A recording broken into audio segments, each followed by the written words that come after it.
This is ACOFAE.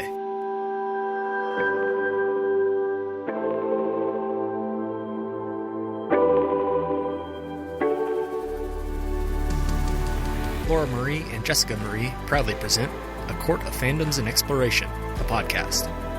Fair warning, everything the hosts say is explicit, full of spoilers and adult content and shall not be used against them. They have opinions. Let's try not to drag anyone for expressing themselves and just have fun for an hour.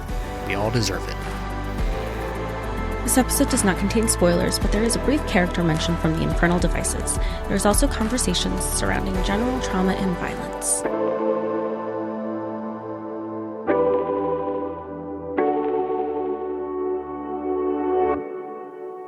Hi, everybody, and welcome to A Court of Fandoms and Exploration, your weekly deep dive into the YA literature and fandoms that we love. I'm Laura Marie. And I'm Jessica Marie. And today we are discussing The Stolen Heir by Holly Black. And we are recording this after the holidays, right after the release. And Jess and I had lots of time with family over the holidays. So Jess, I want to start this out by saying, why do men, old men, make it everyone's problem when they are bored? What the hell? Like, Oak even says it, like, Maddox, this is all your fault.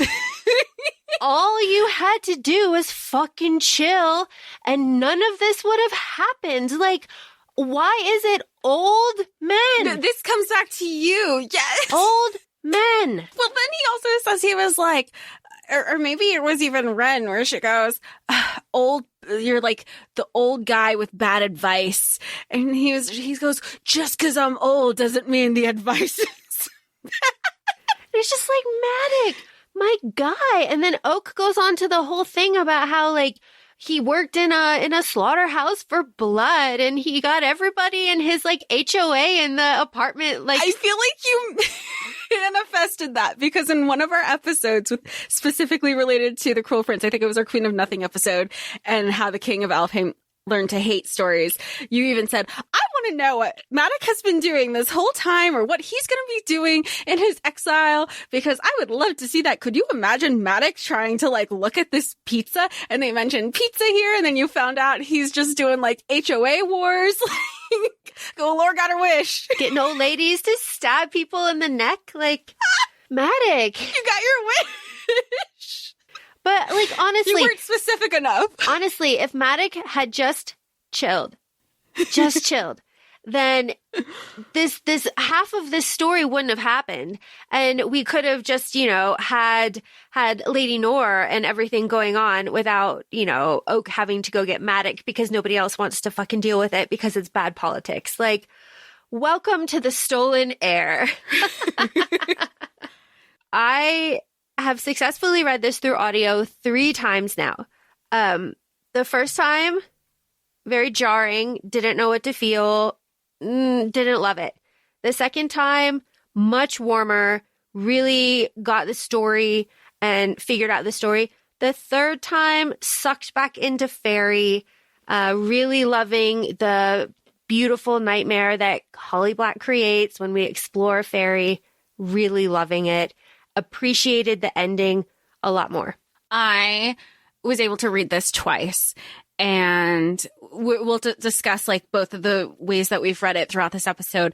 But I will say, I do not know how your brain is not mush, because you usually do this twice. You know, you at least read the books that we discussed twice, if not more. The fact that you did it 3 times today, I was like, oh my gosh, like, my head, like, in a good way though, because I really enjoyed the book.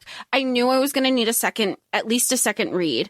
And, because from when we started The Cruel Prince, the first time I read it, I was like, okay. And then The Wicked King, I said, okay.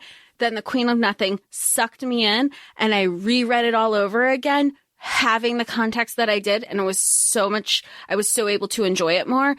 So that second time I was able to read this, I knew where it was going, but I wanted a better grasp at it. Yes. Oak is 17. Oh my God. Oak is 17. I knew right? Like, we knew. Holly told us. There's a little bit of fan art out there that Oak is going to be older. It's like a whole situation with him and Suren, but like Oak at 17 is like very similar to Cardan at 17. And it was just like not something that I was prepared for the first read. I was like, my baby's grown up. Well, and think about when we did the audio when Oak crowns, because I just did finished a reread of The Cruel Prince recently, and he sounds so young when he's crowning Cardan. So here we are now that he's 17. You're like, whoa, jarring, jump scare. But then I think you had to finagle that, and they say it throughout the book. They go, oh, that he is Locke's half brother, but he was also raised by his sisters who were also, and he acknowledges, he goes, look, I was raised by Vivi and her girlfriend. I was also raised by Maddox and Jude, and have this crazy, like, super connected family. I recognize the exposure and my privilege in a way, but has also taken a lot of that onto himself to realize at one point, like to be a martyr. He goes, to take the hit away from the bigger powers that be, and is constantly being attacked and trying to get attention from the enemies. So he's the prime focus as opposed to others. Oh, Oak has issues. Oak needs therapy. Poor kid. Well, that's consistent with every book fantasy world that we're in needs an on-call therapist, because so does Ren. She has so much trauma. Do we want to go into the characters first, and then we can just kind of dive more into it? Absolutely. Who are these people? All right. So we have, like we said, we have Oak, who's returning. We have Suren, also known as Ren. You might recall her from The Queen of Nothing. She was 8. Now she's 18. She's been going through some shit since we last saw her, and we get a lot of flashbacks in this book. You have Bogdana. She's a storm hag, and she's working with Lady Nor, but we will kind of explore that more into what capacity. You have Lord Jarrell and Lady Nor, Hyacinth, Maddox is back. You have Tiernan, Queen Annette, Gwen, who's a human girl that Ren helps, and then Mab. And then, of course, you have there's mentions of these characters, but they're not physically here. You have Orla, Nicasia, Cardan, Jude, Taryn and Locke, Vivi, the Roach, and the Bomb. Yes. Oh, I really love the mention of the Roach and the Bomb, and the little like lessons that they taught Oak, just kind of like sprinkled throughout. Just when we started talking about this before we started recording, I told you that I am very much interested, having read this book, about Oak growing up, like his formative years leading up to this. I want to know about these assassination attempts. I want to know about these ex-girlfriends. I want to know how he got, like, who he is, and like how he got to be who he is with these, because I think there's like 2 specifically flashbacks that he has with Ren. But I want to know all of that, but I didn't know what I didn't know, and I didn't know I wanted this until I see Oak now at 17 with a little bit of a swagger, with like a scar on his neck, having survived all of these assassination attempts. And like he says, he falls in love very easily, and he's cursed to love cruel women. Like, I love that. She's like, oh, you have an affinity towards us cruel women. I love that she calls him out on it.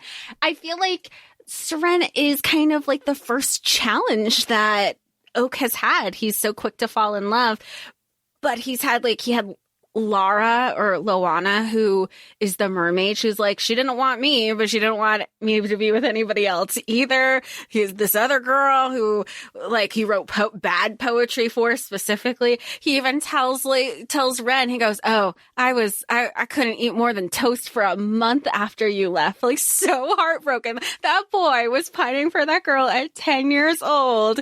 They talk about somebody specifically recently. Who has like Violet, I think her name is. Then he's dancing with like a deer shifter and wooing her on the dance floor. You know, it sounds like I probably would have been wooed by Oak too at some point. I think so. And there is some fan art that's out there, and Oak is very handsome. He's a handsome boy, but he is 17, and he isn't our sweet boy Cardan, which there are a lot of disclaimers that are out there about this book saying that, like, Jude and Cardan are not the mains here. This is not their book.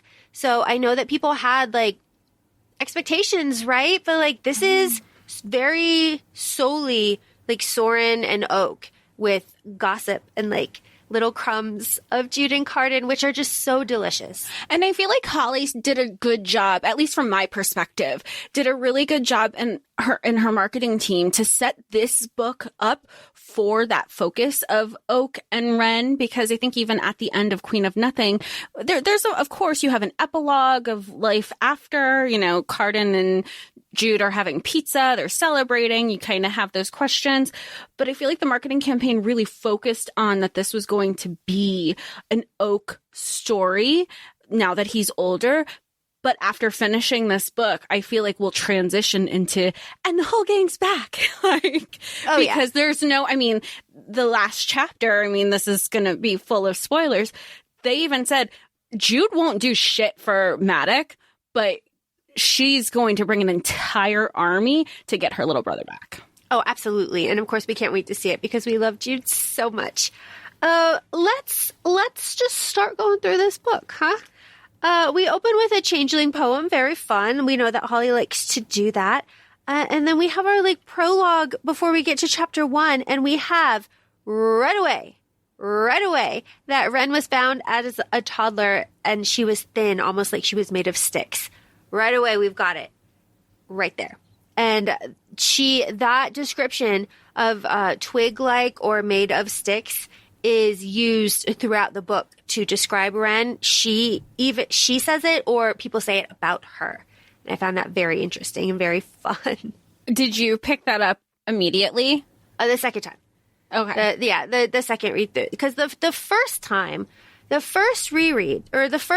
initial read, you have to readjust if you've been out of Holly Black's world for a little bit to the language of Faerie, right? So these descriptions of how Ren was found, and what she looked like and what her skin looked like, and she could play outside for a long time and she was never cold and everything had a bluish tint. Her lips were kind of purple. Those things, and she was strong, but she was thin like sticks. Those things, my initial read were oh, these are the common descriptors of this world of Faerie. It was not to me oh, this is going to be a little plot sprinkle for you, this stick situation. But very fun the second time. These descriptions tell us about Ren and her very early life to get us to be very sympathetic with her. That because when Ren is taken at 9, she's that's when the monsters came. It's because I knew I'd been wicked. It was just oh, okay, we're going right to an abduction. Okay, cool. With Lady Nor and Gerald. And that whole scene is in its way slightly reminiscent of when Maddox takes Jude and Taryn. Because it's a very traumatic scene. Your heart breaks for her, especially, everything. She grew up with this family, because I remember reading it and the first time and I'm thinking, wait, who is this family? I thought that she kind of was the queen of the Court of Teeth because she had the bridle taken off. But you get through the flashbacks and obviously kind of this prologue in chapter 1 that she's now living with a human family. And then you start piecing together somehow she made it to the human realm and then, of course, is taken away from the human. You find out kind of the back and forth of it all. Yes. And the Lady Nor and her husband unglamoring Ren and ripping off that glamour and so she's blue. She's finally her blue self. And her parents kicking at her. She says her dad kicked her in the face. Her sister Rebecca Bex was screaming. Her mom was I don't know you. This is our only daughter. Very jarring and really, really puts us into Ren's mindset. And then she goes off, obviously, because her parents were screaming at her to leave. And, when the fairies come to take you, there's not a lot that you can do, especially when you're 9, because she was 9 when she's taken. And then, 2 years later, she pops back out after the Battle of the Snake. And, we get there's a few flashbacks. We get that. But then we start here with chapter 1, where it's our present day with Ren. And we have here her sister Bex is putting out milk. And, you know, we can go full circle and like Bex knows that Ren is out there and she knows that she's not human and she's putting out milk as just kind of like something to do. And now that we've read to the end of the book, we know that from what we were getting in the beginning where they're like, you're not our daughter. She thought that they had magic over them to forget who she was, to forget. And then you come to find out, she goes, you lived with us for years. You were my sister. You were our daughter. Like, we wouldn't just forget that. She goes, you know, and again, trauma for Ren, because she goes, but how was I supposed to know? And, you know, and of course, through the flashbacks and through Ren sitting in her feelings, she goes, look, I recognize that in hindsight, like, they were glamored. They were conditioned. Magic was involved, but that doesn't take away, which I also thought this was important, that just because this stuff happened and I recognize how and the why of it all, it doesn't take away the pain and the emotions that have caused and led up to where she is now. Yeah, because Ren has nowhere to go. She is out of Faerie. It's been years. She's trying to be like, have a purpose, right? She's breaking the Galastig's wishes in the cemetery. She's like trying to do good, just trying to like stick it to Faerie a little bit because she can unravel enchantments, you know, all of that. But she goes back to her family's house and she's like, she says she's kind of a brownie. Sometimes she gets there and like switches the clothes to the washer and the dryer. And sometimes she shreds the sheets because she's so mad and she can't like contain the feelings that she has, but she's so conflicted. And we get that because she does call a couple times throughout the book, just trying to like touch base and like warn her. She calls them the unfamily. And I find that very interesting because she says that unfamily is her last connection to like her humanity. And at the end of this book, she has warned them to be safe, but like she's very, very far from humanity at the end of this book, where she has Oak bridled in the dungeons, like, and she likes hearing him scream her name. So it's a very kind of arc we have here. Yeah, but I also think like that last line where she goes, and honestly, it's really sad because he knew, for her, she was like, he knew the whole time. He pulled the wool over my eyes. I trusted him. No wonder he wasn't lying, because when he said he had the heart, he knew I was the heart, and he didn't. He was all up on my shit to say, why am I so secretive? What if we just trusted each other? Da, da, da, da, da, da, da.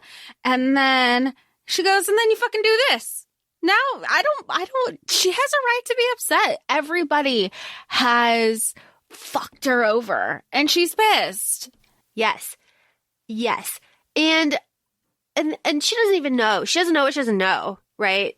At this point, and even like later on. At this point, when we have her here, we know that Bogdana keeps an eye on Ren throughout her entire life.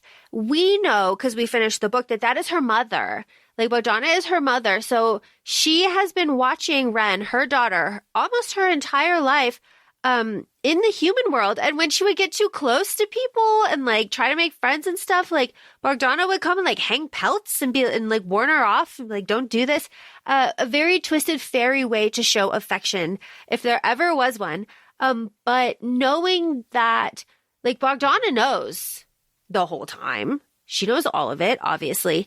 It is kind of sweet that Bogdana does kind of keep an eye on her whole life, even if it is weird, but it is a fairy situation. Oh, yeah. I mean, I feel like it's almost, it's like when you hear like about estranged parents or siblings who keep track of them. Like, if they ever came around, this case, she did, you're like, oh, you know, I never stopped loving you. I never stopped looking out for you and caring for you. So, yeah, it's fun. So up at this point, Bogdana has popped in and out of Ren's life, and she is 18 now. And Bogdana has kind of cornered Ren, and she's like, hey, what's up? We need to talk. What's going on? We have a situation we need to talk about. and Oak pops up. And Oak is like, hey, I'm here too, with Tiernan, because there is an owl-faced hob that spotted Ren in the cemetery. And that hob is Titch, that works for Tiernan. So we have our big reveal now of Prince Oak, right? Coming in to save the day, scaring off Bogdana. And Ren does not recognize him because he is, dressed to the nines, probably hot as hell. And she scratches the shit out of his cheek. Well, it was also a little bit dark. So she was like, that's true. She was just like in the middle of the night, because then she was like, when he got a little light on she recognized him immediately. She was like, shit, I just fucked up the Prince of Elfhame. Damn it. She says she last saw him when she was 13, and she kind of looks like hell now, and she's very aware of it. And she's like, well, damn, I'm in trouble. So they basically tie her up, and they're like, hey, we also need to talk to you. Let's go to a dingy rundown house. And they do. And there's a ramen. They're making ramen. I love it. I love these little nods that Holly does, in, I believe, how the King of Elfhame learned to hate stories. They're talking about Yuri on Ice, all of that stuff. So I like when Holly does do that, but they're making ramen and tea. It's very fun. It's very fun. Hyacinth is introduced to us in this house. Hyacinth is wearing the bridle. And we know the bridle from Queen of Nothing. That was because it's the same bridle, not the same one that she has. That she even says she still kind of has the scars on her face from them. Yeah, and so Hyacinth is half bird, half man, birdman, and he's in the bridle, and it's very jarring for Ren. And this is when we get Oak saying what he says, right? We get the quest, right? This is a quest story. We get our quest, and the quest is... Yeah, which I feel that's why a reread is essential for this, because that's how you get, like we've said, it gives you a grasp, but you're like, okay, I'm on an adventure. Once you know that it's a quest, it's not going to be this is just the beginning. Yes. And what is the quest? The quest is... Lady Nor has stolen something and has made a new court of teeth up in the north. And Mab's bones have been stolen, and Mab's bones have the power to bring things back to life. Ren, can you please come with us? Elfhame needs you, because you have the power, I'm saying this cheekily, to command, Lady Nor. So you'll be super helpful to us. Let's go. And that is all he tells her. And she's like, yeah, cool. She's like, you know what? I got nothing else going for me. You know what? Bet I hate her. Let's do this. I probably should have done this a while ago. There's a little bit more back and forth, but that's basically what it boils down to. She's like, yeah, I really like Oak. I don't really trust him, but I'm in trouble here. It's not going to get any worse. I'm just going to go do this thing. So I do really like that. We have a flashback here of the Fox games that they played when they were 9 and 10. And that little flashback is where we get the favor that Ren has and kind of holds over Oak this whole book. Because they have the little foxes, and I love that she kept the fox and kept it with her this whole time, and only loses it when she gives it to Jack of the Lakes. Very sweet, very sweet. Even he was like, wait, you still have that? Yeah, you still have it, because when they find out that Jack of the Lakes is the Kelpie that kind of outed her, that she was conspiring against Oak was more shocked that she still had, not only that but he was they've kind of both admitted that they're on edge with each other, and just the trust each of them has towards the other.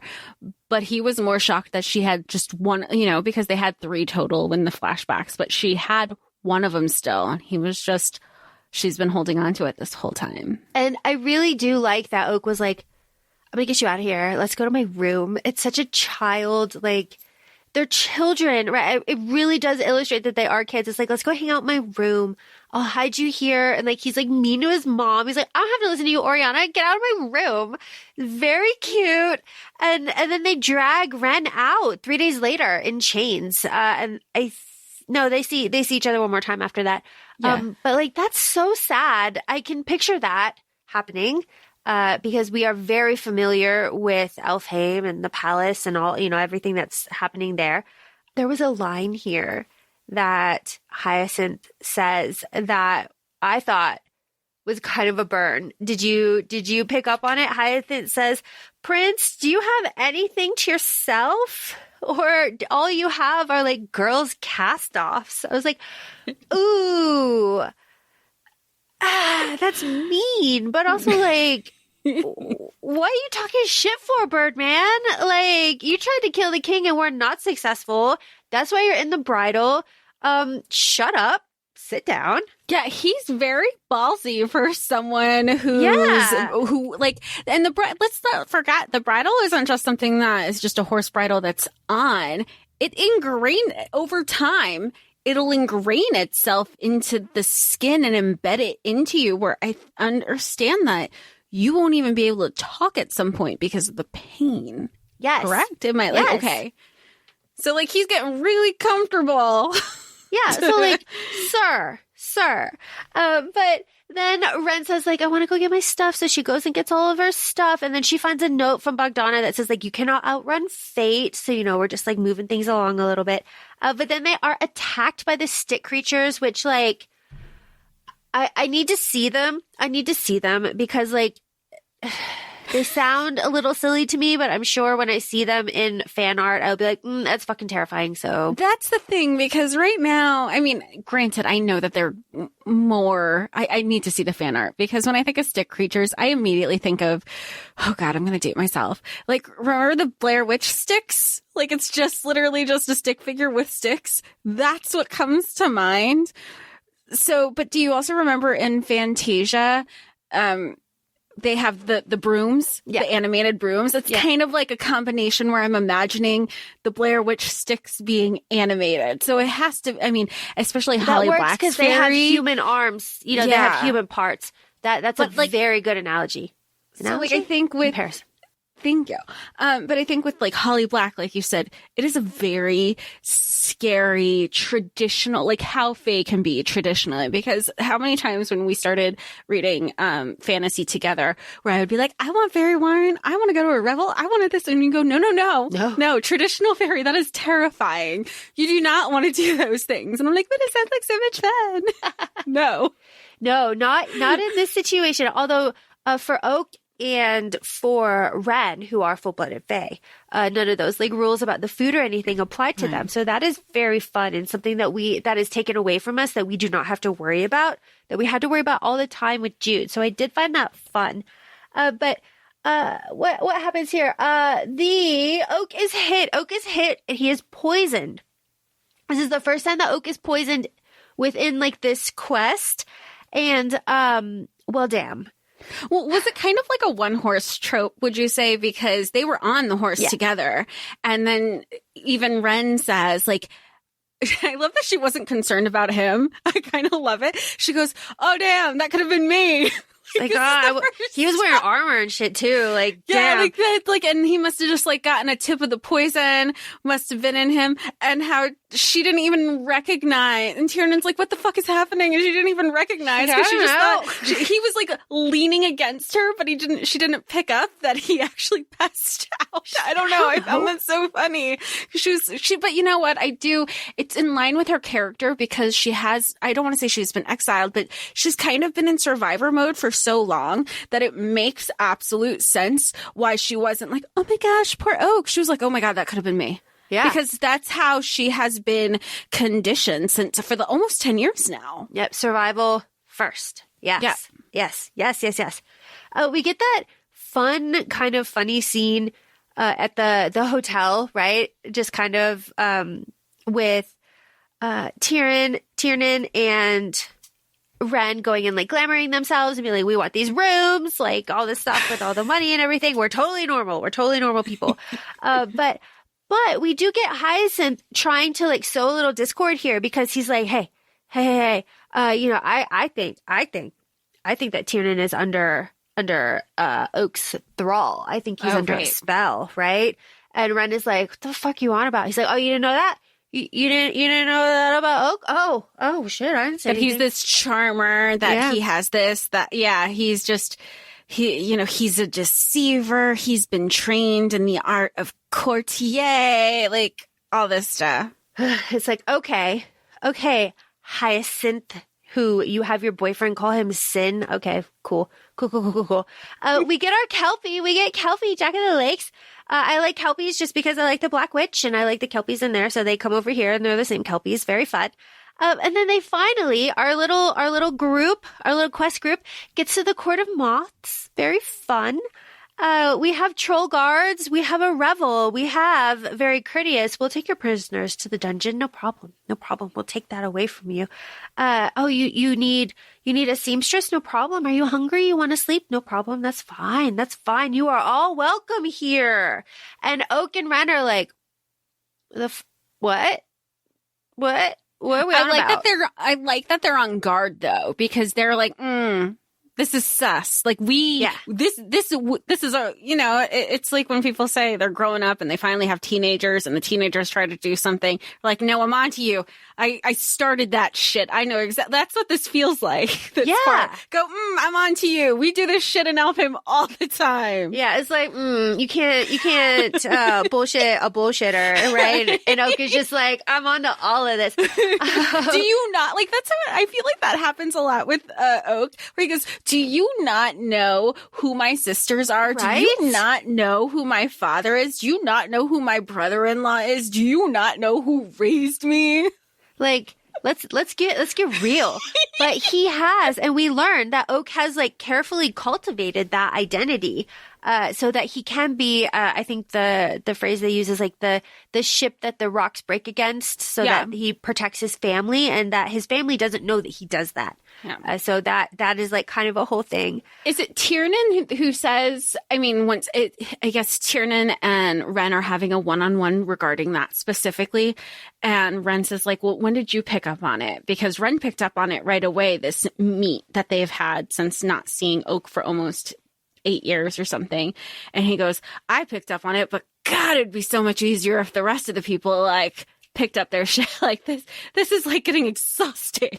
Yes.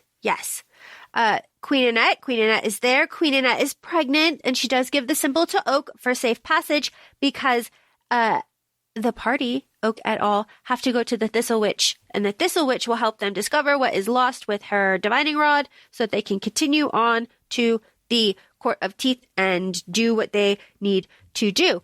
I love this. First of all, I love this interaction with the seamstress simply because I like seamstress's scenes, but I also like that the seamstress says, you want destruction and ruin. That's what you want. I can see it all over your goddamn face. I love it. And she's like, see if the Prince of Day, likes your dress, Queen of Night. It's like, ooh, okay, that's something. Is that when she was like, oh, let's see if he's gonna find you as becoming as taken as you are with yourself? Yeah. Because Ren is looking at herself in the mirror. She's like, ooh, I look cute. Yeah, look at me. yeah. Okay. She's all about it.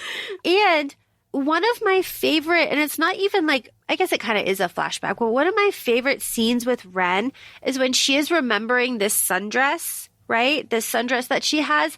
That really like kind of pulled at my heartstrings a little bit. She's like, it was the most beautiful thing that I saw. I like stole it and I looked at myself in every single mirror and I like twirled around and, it was so beautiful. And now it looks like a rag. And I wish Oak could have seen me in it when it was beautiful because I felt beautiful. And I was just like, oh, Ren, that's a really nice, like little nice moment for you, sort of, that didn't necessarily need to be in the book, really, but is I think, a really beautiful little character moment for her. Well, I think it's beautiful also because it shows that it's just like it's another. I don't want to say like it's a show not tell in a way that you can have this hard exterior and survival mode, but that doesn't mean that there's softer moments going on the inside. You know, we all put our walls up, and some have higher walls and thicker walls than others, but it doesn't lessen who you are internally either. And I think a really, really great moment that illustrates that too, because we're looking at Oak and how he has grown up, is that when Oak offers to do Ren's hair, and he's like so good at it. He's like, I had 3 older sisters. Like, of course I know how to do hair. And then he extends it to say like, and then, you know, my mom really needed help. Like when we left and like we're like out of Faerie, she really needed help doing her hair too. So I helped and learned how to do that. And I was just like, Oak, that is really sweet. I think I love how there's so much crossover between, I feel like he was very much split between the two, because he's 17 now, he's back in Faerie, but he acknowledges that Vivian, her girlfriend, he goes, kids were raising a kid. Like, that was not fair. But then there's the crossover, because I guess now that I'm saying it out loud, because Jude allowed Oriana to kind of flip back and forth between the two. So I guess that's where like the back and forth of it. And Madoc was like exiled completely. So, but I assume, but she just didn't want Oak back in Elfhame for his protection until like things settled and there's a little bit less turmoil going on. Oak defends Madoc here, right? So with his whole chest, and it is such like I don't know. I really felt it because he defends Madoc and he says like, no one is going to come for him. It has to be me. Like, Jude can't do it. The people will see it as bad politics. Cardan can't do it. There's nobody else. It has to be me. And he has this like deep obligation to go do it. He's like, no, that's my dad. Like, and that like deep trauma for him too. Cause like, it's more than it, cause it's not his biological dad. Obviously we know this. That was Dane. But it's the person that raised him that he really identifies with. And I feel that when Oak and Madoc are in the dungeons and they have those interactions where he's just like, you know, don't listen to him. What are you doing? Like what, really, Dad? Like, come on. That kind of like frustrated, like love, read really true to me. So Oak here defending Madoc, but also like wanting to help and like having that obligation put on him. I also really felt for him here. It's the obligation that he also put on himself, though, too. Yeah, because 1,000%. nobody's asked. Because then again, full circle at the end, he goes, if you just let things lay down and you just didn't try so hard to like, if you just accepted if you accepted accountability for your own actions, we wouldn't be here. And it's that, like you said, it's the frustrated love, because he's like, you're putting me in a hard place because I love you. I'm also the only person who can do this. And do you not hear yourself talk? Do you not hear the words coming out of your mouth? Yes. Like you sound, okay, moving on. We have a sweet little chase kiss between Ren and Oak. It is so sweet. I love it. The first one. Yes, the first one. Yeah. So sweet. Love it so much. And then we have Ren going to free the prisoners. And in this prison situation, we have riddles. We have Jack becoming a diversion for the Fox. And then we have all sorts of stuff. We have Gwen, the musician. We have the undersea spy, the Marrow, who tells us what he tells us. But, Jess, you have something to say about this. The riddle part. Okay. Aside from the fact that I got none of the riddles because I don't get riddles. It's very interesting that, because I noticed it in my second read. So my initial read, I did it solely via audiobook, and it's the riddle specifically about, it's either the candle or the flame. Candle or fire is the answer, but they talk about a drought. It's written, but okay, let me preface this saying, in the audio she says there's a draft, so I'm listening to it, I'm thinking about a draft, I'm thinking about a draft in a breezeway, like some sort of wind element.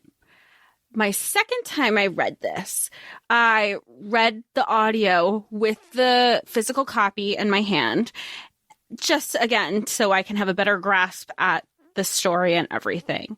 And I noticed that during the audio says draft and the book says drought.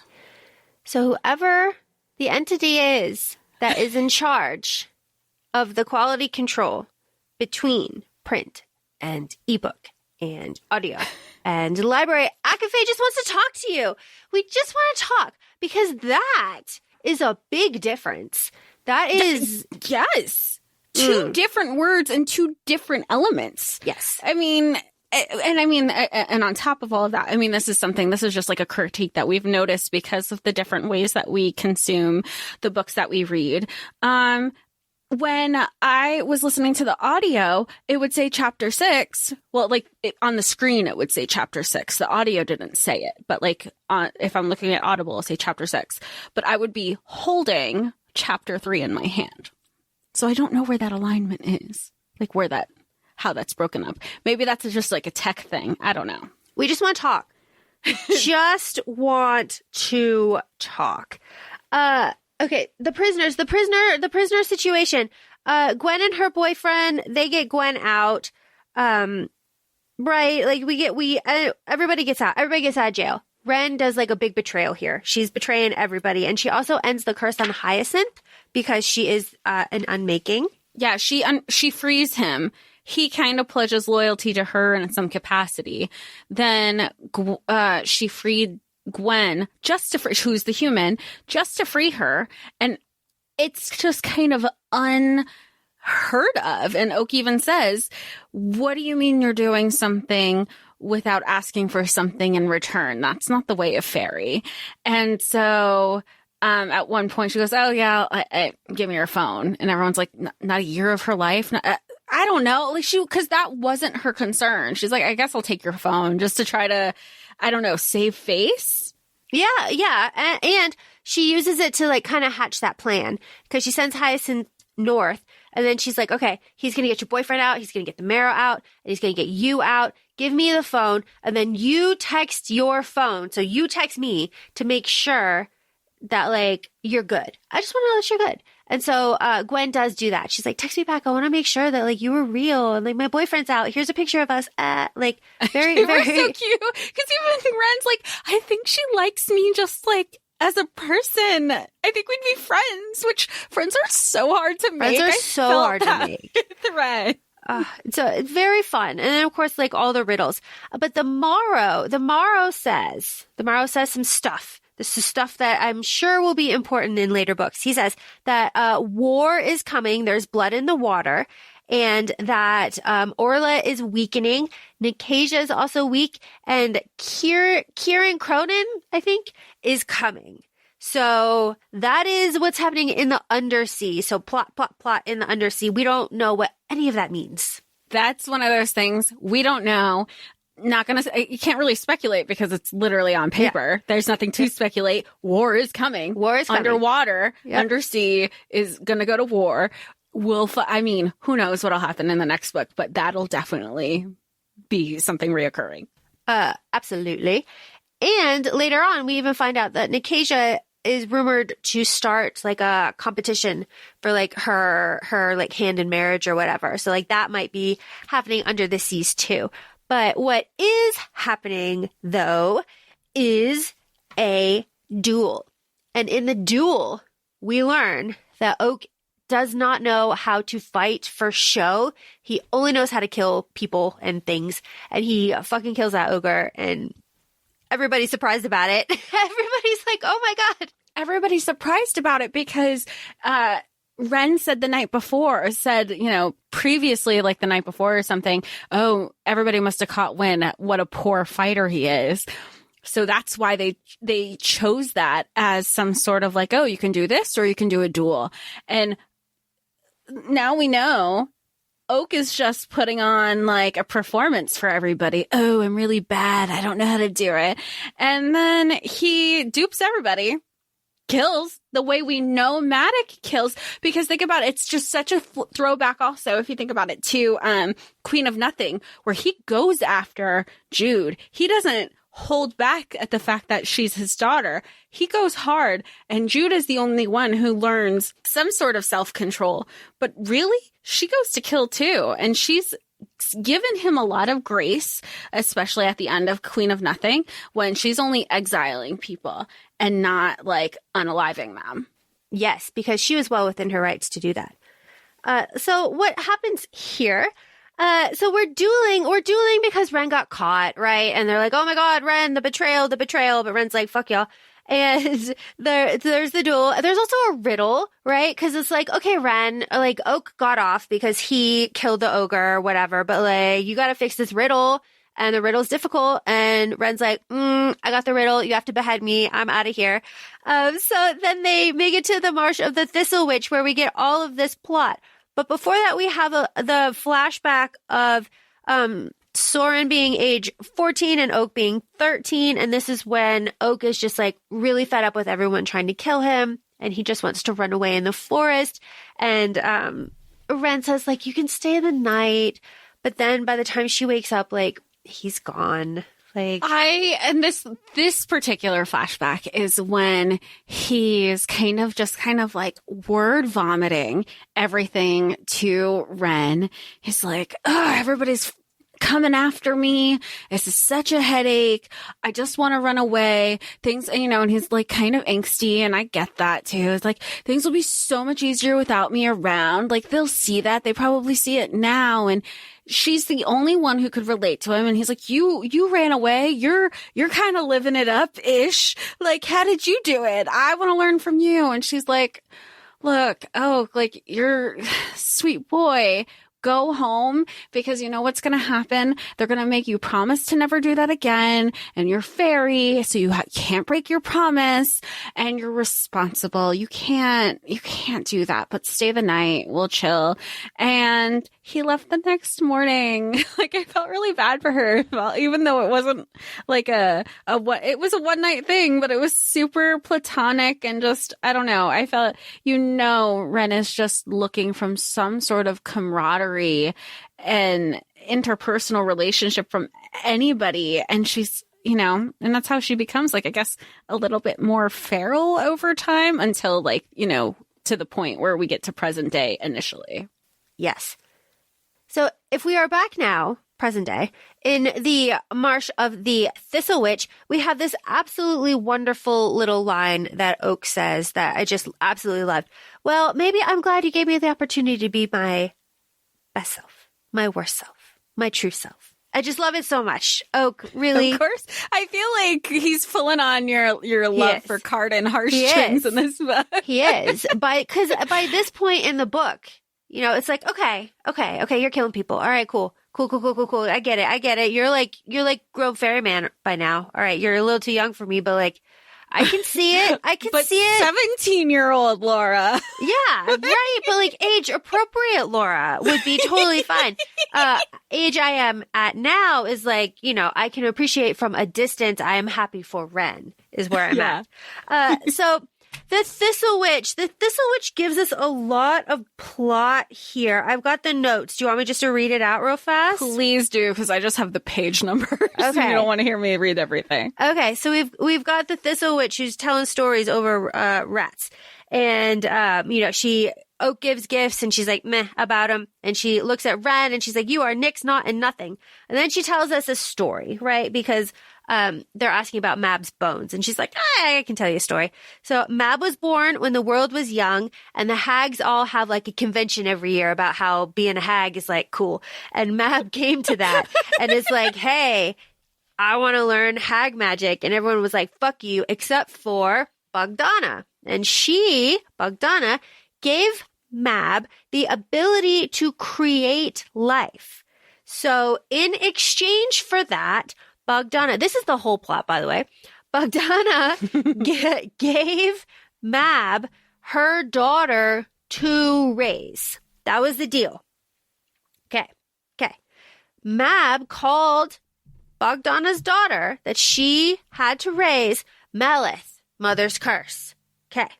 So Mab was fine with that for a while. Like, whatever. Mab started to, do her own situation with children.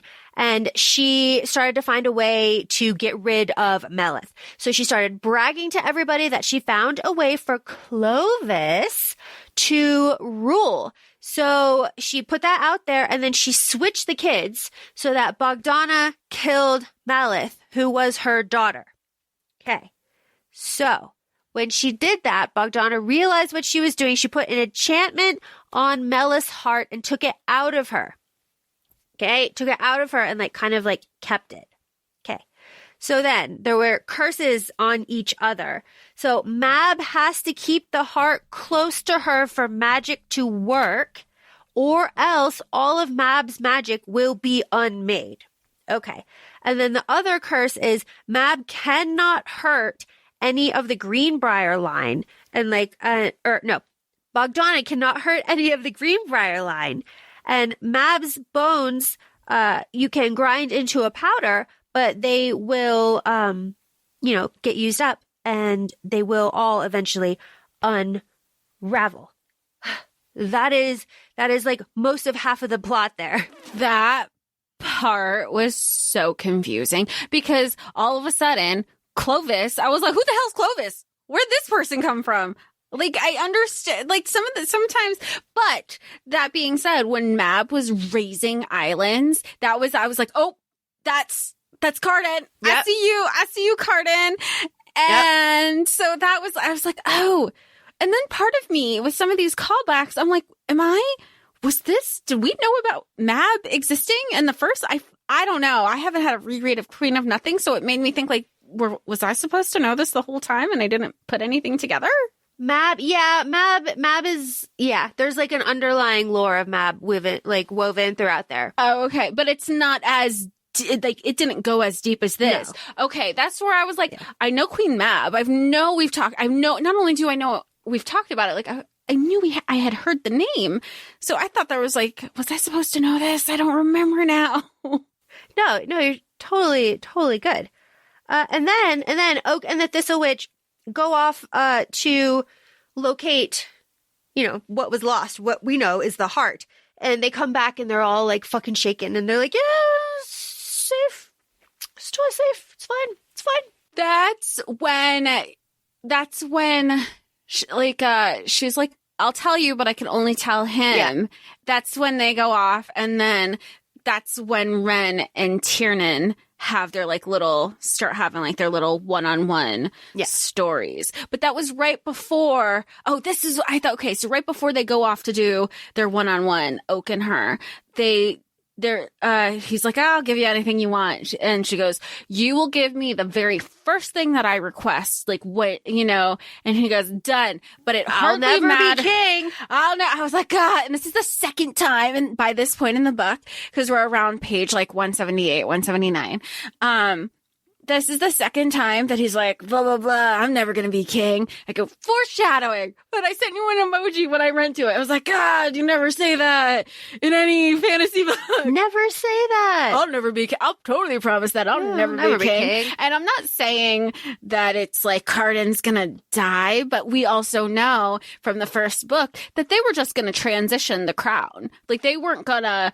before the whole red wedding scene happened. I'm assuming that's the correct reference. Yes. I haven't watched Game of Thrones still.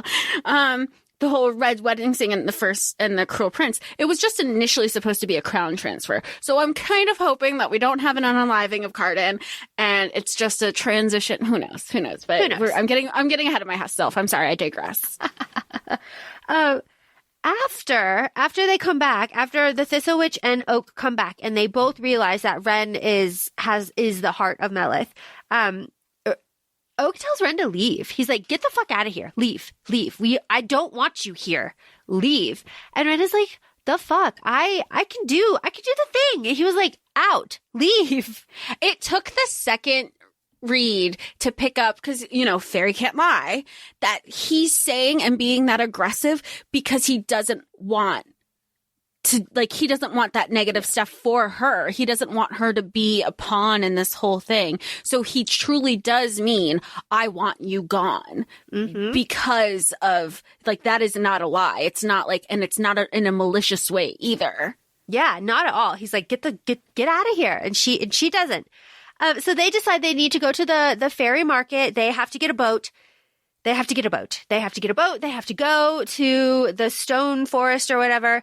They have to go to Portland. So they get caught in a storm. They get separated. I say they, it's Tiernan and Ren and Oak. There's like a lean-to situation built. Bogdana finds Ren in this storm situation because she's a storm hag.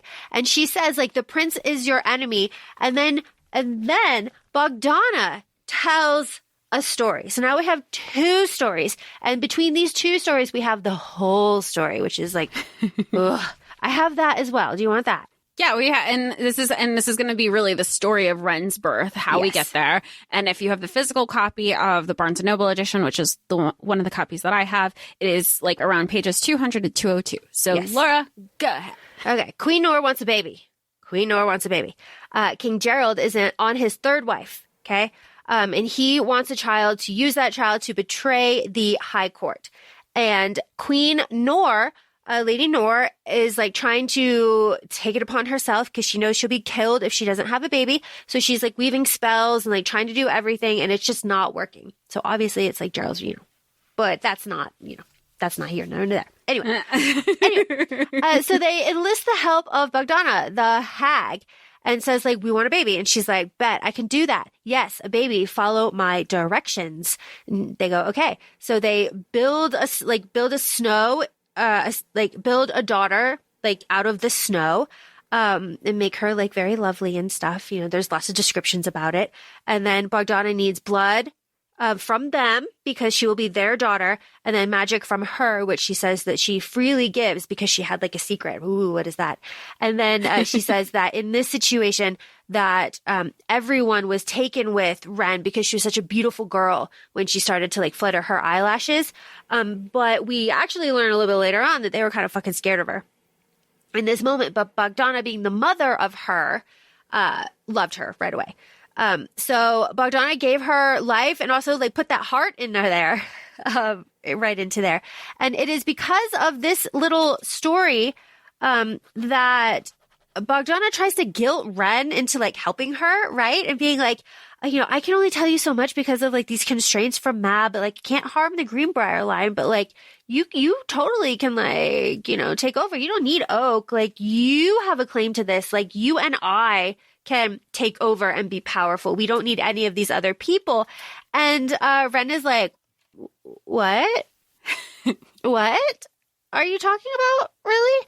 Because she does not realize that she is Mella's heart yet. She doesn't have that full circle. She doesn't get that until like a very powerful like betrayal kind of reveal later on. But all of this is sitting with us in the back of our head. This story that Bogdana gives. It is here, though, that Ren decides to steal the bridle, and this little bridle stealing bus ticket situation, and then going back, like the bus blowing a tire, going back to Oak, and Oak being like, so I didn't tell anybody, but like, I set that up. I stole it back. And like, how do we feel about that? She knew when she didn't feel like, I imagine her wearing a hoodie. So I'm imagining this bridle in the pocket of the hoodie. And then when she goes to feel for it, she's like, fuck, it's not there. And it clicked for her because he was showing her the magic trick that the roach taught him. And that like in my head, the second time that I read that, I go, that's when it happened, when he's doing the sleight of hand, like human magic, like, ooh, look at this. And she was just like, oh my gosh, this is so fascinating because like they have regular magic all the time. Like that's nothing to but that's the moment where I imagine like he was distracting her with the quarter behind her ear and taking the bridle out of her hoodie pocket in another. And she's so mad about it, which like I understand. But yeah, she's like mad at herself. Yeah. She's not mad at him for doing it. She's mad at herself for like not not being more receptive, perceptive to it. And he is like, yeah, no, I totally did that. And I hate to lose games. So Fair. You know what? Yeah, like totally fair. But it's He's like, also, I love games. Same. Hate losing. Ooh, same. Yeah.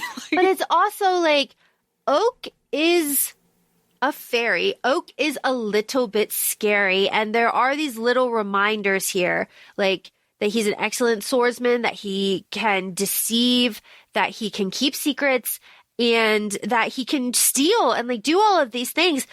Because he has sprinkled in like the bomb and the roach taught him. Like he was in the court of the spies. Court of shadows. The court of shadows. I was going to say nightmares, and that's wrong. I was in the court of shadows. Like he was a spy. He was trained just like Jude. Like his bodyguard is a spy. Like they are all skill level. Which I love. And I love that he even and even when Ren comes to find this out and she says like, wait, y'all are spies? He goes, let's not forget who my sister is. She was a spy herself in the same exact court. She has a high like respect for people in this court of shadows. And I love it. I love the just the constant references to the baddie that Jude still is. Absolutely. Because she is absolutely a baddie and will still be. We have another call to the family where Ren warns her family about it, about Bogdana and like kind of the situation coming for them, and says like salt and rowan berries. And she talks to her mom and her sister, and and her mom is like, I think about you. I have worried about you. I wanted to know if you were warm and like fed. And Ren is just like, She, and I get it because Ren is still in survival mode. I think I feel like a couple times she's called just to hear their voice, but hung up. And Bex, her sister, has always known. And then she's like, Mom, she's calling. She's on the phone. They just want to hear her talk. I think there's, again, a lot of trauma, a lot of like things that Ren has to deal with if she gets that opportunity because this is still her family that she loves. And like you said, is connected to her humanity. And just because Ren isn't living with them, that doesn't mean that they stopped thinking of her as their daughter. And she goes like, are you okay? And Ren says, I'm surviving. And her mom's like, that's not what I asked. That's not okay. And I don't think like she doesn't know how to process that because she called them her mother and father. Then she was brought to the court of teeth, and they threatened, and I say they, Lady Nor and Lord Gerald said like, stop calling them that. So that's where the terminology of like unmother and unfather, because she had to condition herself to separate her lives. Like, I just feel like you're just constantly, again, and I understand that we're also a lot into, Ren's POV, but you can't help but feel like, you feel bad for her and to just understand where she's coming from too. Which makes this hairpin that she gets at the market like so sweet. Cause like, she's like, oh, I really do like it. And it's like a very special thing that he buys for her. I really enjoyed that. Well, and then that the trolls or whoever they were making the barter with for the boat, they were like, oh, we want the hairpin too. And then as they're running away to get their boat because they've already shook on it, which I do appreciate, where Oak is like, no, we shook on it. You're not going to get any more of what I want. Understanding how the market works in Faerie. He still just grabs the pin as they dive into the water because he knew that was like the one thing that she really, truly appreciated. We love a king, right? Like... So, and at the market, they also get the reliquary that they put the deer heart in, and it is enchanted, and it was commissioned by Oak, and they are just there to pick it up. And then they get the boat, and they are on the way to the Citadel, and they meet the mermaid there. She's just thrown in there for a little bit of plot. But then we're finally at the place of the Court of Teeth with the trolls, and we get this. I'm just going to blow through this. We get the troll situation where they're wandering around the forest. The forest is cursed. Everything is stone. This is where we get the story, that Oak tells about the spiders in the chest, which is, payoff later. But then the trolls find them, our little 3 hunting party. The trolls find them and take them to a village. And in that village, they are eventually poisoned with blusher mushroom at the end. That Oak just takes all of it. But we have 3 stories here about the troll kings. Very quickly, the first one is brothers in love with a goat herd, and they wrestled until, they couldn't. The second is that they were enemy kings, and they did a contest, and they tried to beat each other, but then they turned to stone, and nobody beat each other. And the third was that they were lovers and they ended up hating each other. That's going to be important because they're stuck in stone on the island. I think it's an island on the island. They found one of them and the other one's deeper in there. So this is going to be important. I'm not disagreeing with you. Like, it's not there for no reason. Yeah, it's going to be important. Let's talk about, the palm slicing? No. That was my favorite. Oh, no, I didn't even. No. I am poison. I poison everything I touch. Oak. Poor Oak. Our sweet boy. Or he's so emo. Yeah, you can't tell me that his emo brother-in-law didn't rub off on him at some point. Oh, for real. They share eyeliner. The Oak doing that, though, just kind of, because he's unconscious. He's on blusher mushroom. He's like strapped to a sled. They're taking him to the Citadel. We're at the end of the book here. He doesn't know what he's saying. He's like, Jude, you can't just let him die. Like all of this stuff that he's saying, it just really gives us a glimpse that he is so not okay. And I'm really starting to feel for him. I just had a flashback to Will. Right. You know when he's No, I don't. No. Digress. Sorry. No, we're not. Keep going. We're not. No.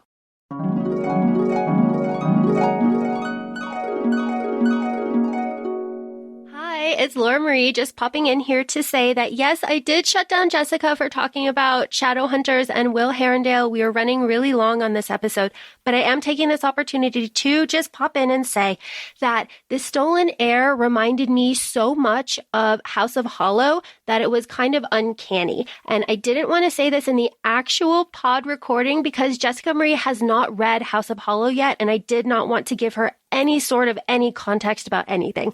Okay, that's all I had to say. Thanks for listening.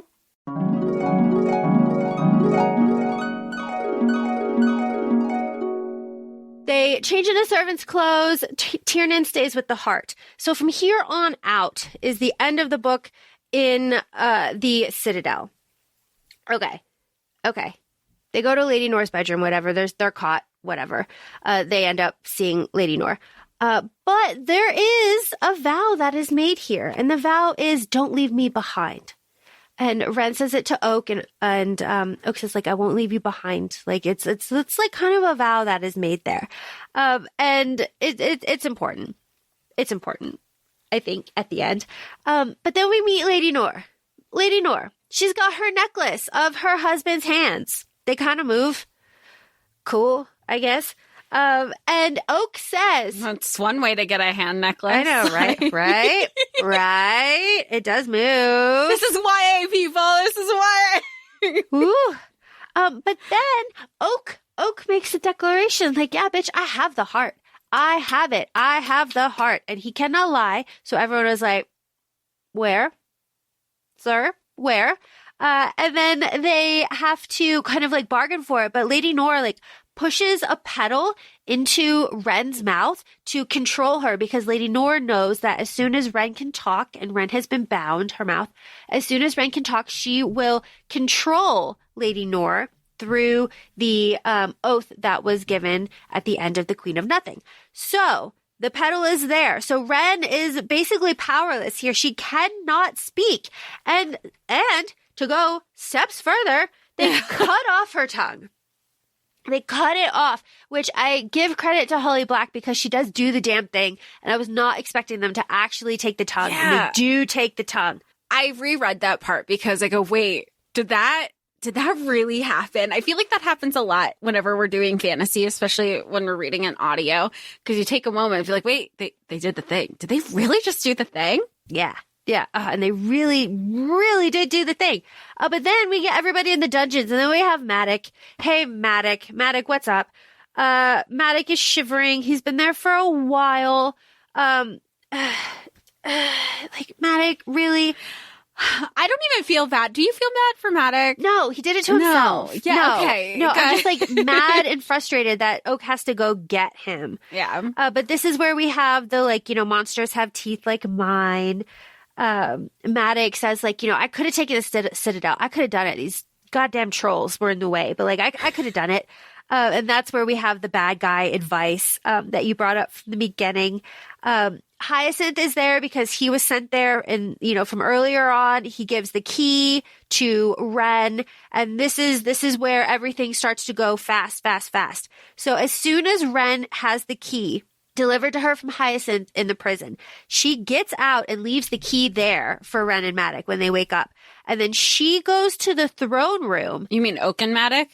Yeah, sorry. Okay, and then Ren goes to the throne room and finds the bone, like a little bone shard. The mab bone. Yeah, the mab bone. Shoves it in her mouth, regrows her tongue, passes out. But that's when the like knot of magic in her chest like explodes out. And that's when her like unmaking power like kind of like takes over. Love that. Love that. She goes to Lady Nora's bedroom and she sees Lady Nora there. And this is the thought, and it's in my notes. Ren is looking at the falcons all around Lady Nora, and she's like, wow, it would be kind of nice to never be alone.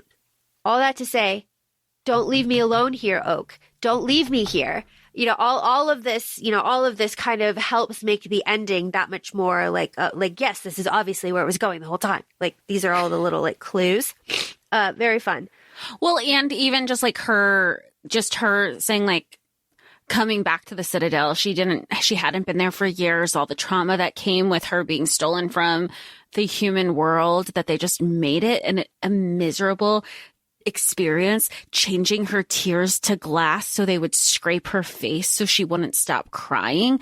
Like, that's why he made the promise. He was just like, he didn't want her to be there on the rest of he tried kicking her out of the adventure quest because he wanted to protect her. And he's just feels so, he's a protector. Like, he might be a trickster. He might be all these things, but at the end of the day, between protecting his family, he just wants to protect others. Ren takes control of Lady Nora. She does it. She takes control. She's on her own. She says it always had to be her. It always had to be her doing to do this. So she starts giving orders like, go get Oak. Let's get Maddox. Let's get this prisoner exchange. Let's get all this working. We got to get the fuck out of here. So the plan, Maddox's plan, which I guess Oak didn't know all the way, because he says like, I didn't know he was going to be like this. Yeah.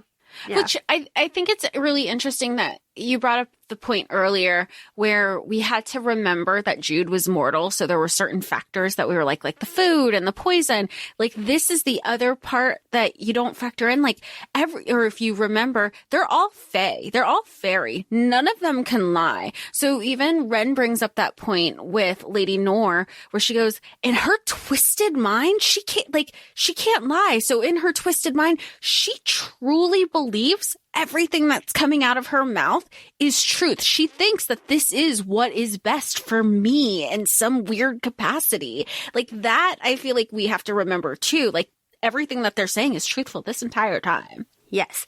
And the truth is that, okay, let me see. Maddox knew that he was going to get kidnapped. Maddox knew because Lady Nora wanted the heart, and she knew that it wasn't in the castle. Okay. And so she kidnapped Maddox to make everybody look for the heart, because that was her condition. I'm taking Maddox. I will give him back to you if you give me the heart. Okay. And Hyacinth found out about that. Hyacinth was captured by Tiernan. Tiernan told Oak. That is how all of that happened. Okay. So Maddox was like, all right, I'm going to get kidnapped. He lets it happen because in his head, he's going to recruit all of the Falcon soldiers back to him. He's going to retake the Citadel, and that is going to earn him a chance to get back into the good graces of Elfhame. That's all he wants, right? That was his plan, but he didn't plan on the trolls being there, and he didn't plan on like the bones and like all of that stuff. He didn't plan on any of that. So that is the story there. Then there is a prisoner exchange going on with the heart and everybody. Very fun. Lady Nora kind of wiggles her way out of her control, gets the trolls to shoot Ren. That unlocks her memories of Ren being the real mother and use the ancient heart to animate her. And only Melith can end the curse on Bogdana. Okay, so then Ren is Melith, mother's curse. That's where that comes from. And when all of this is kind of like situated out and everything is out in the open here, and Ren unmakes Lady Nor like that. But like, it wasn't even intentional. Yeah. All Ren says, she goes, I just thought it. I didn't mean to. I didn't realize that all this, whoa, what the fuck just happened? Yeah. Whoops. My bad. Didn't know I could do that. And then she says that, I will break the troll's curse. And then if I do that, I demand that you follow me. And then Matic and Tyrion and the Falcons, all of you can go except Oak. Fuck you. Bridle on you, my man. I said, bridles Oak in dungeon. Ren visits in the shadows like when they were kids and she served him tea. And she likes hearing him scream her name. And that is the end of the book. And he says, I won't leave here without you. That's what he says to her. And she says, as we pointed out, it would be nice to never be alone. So there's more here. We know there's more here, but that's the end of the book. First time, very bland. Second time, okay. Third time, all in. So very excited. Yeah, I mean, I've just known that with my pattern with reading Holly Black, that I usually need a second reread to really enjoy it. The first one, it was just like, wait, especially because the last part, you're going, what just happened? Like this, it was like one of those, when authors put everything in, because it was a whole lead up. It was a quest book. It was an adventure. So then you've got the last 30 minutes where you're like, what the hell is happening? But in a good way, because it really does set us up with the next book. We know that there's going to be another book. Are you excited, or did you love the Easter eggs? What was your favorite part? My favorite part was learning about Oak. Honestly, learning about Oak, realizing that he's not like a fop, right? He's actually like a nuanced, broken character with like deep daddy issues, and watching him grow up and how Elfhame shaped him in a way that is very similar but also different than Jude, and similar and different than Taryn. So I liked that a lot. The Easter eggs were very fun, but on my second reread, I didn't need them because I knew where the story was, and I was invested in the story. But I am excited for the payoff, because there'll be payoff of those Easter eggs, all those little gossips and all that stuff. So I'm excited for when the band gets back together. Yeah.